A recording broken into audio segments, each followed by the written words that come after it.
Welcome to my channel. ఈరోజు మనం police వర్గం కథ గురించి బ్రీఫ్గా తెలుసుకుందాం. అనగనగా ఒక చాకలి స్త్రీ, ఆమెకు 4 కొడుకులు 4 కోడళ్ళు. ఆమె ఆశ్వీజ బహుళ అమావాస్య నుంచి కార్తీక మాసమంతా ప్రతిరోజు తన 4 కొడుకులు కోడళ్లతో నది స్నానం ఆచరించి అక్కడే దీపం వెలిగించి వస్తుండేది. అయితే ఇంటి చాకరీ అంతా చిన్న కోడలైన పోలీపైనే వేసి వెళ్ళేవాళ్ళు. కానీ పోలీకి మాత్రం నదీ తీరాన దీపారాధన చేయాలనే కోరిక బలీయంగా ఉండేది. కార్తీక మాసం అంతా అత్తగారు 3 కోడళ్లతోనే నదీ స్నానానికి వెళ్ళి దీపారాధన చేసింది. కానీ ఒక్కరోజు కూడా చిన్న కోడలైన పోలీని తీసుకువెళ్ళలేదు. చిన్న కోడలైన పోలి ఎలాగైనా ఈరోజు నేను దీపం పెట్టాలి అని కార్తీక మాసం చివరి రోజున సంకల్పం చేసుకుంది.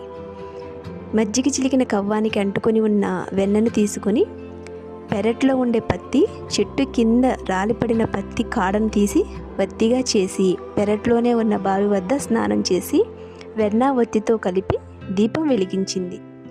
అంతలోనే పైనుంచి తేజోమయమైన కాంతి పుంజం ఒకటి దివ్యమైన దేవతా విమానం పోలి ఇంటి ముందుకొచ్చి నిలబడింది. దేవతలందరూ పోలిని ఆ విమానంలోనికి ఆహ్వానించారు. మంచి మనసుతో తన ప్రయత్నపూర్వకంగా పూజ చేసిన పోలిని దేవతలు పైకి తీసుకువెళ్ళారు. మిగతా వారిని కింద వదిలేశారు. అప్పటి నుంచి మహిళలంతా పోలిని తలుచుకుంటూ కార్తీక అమావాస్య మరుసటి రోజు తెల్లవారుజామున అరటి దొప్పల్లో ఒత్తులను వెలిగించి నీటిలో వదులుతారు.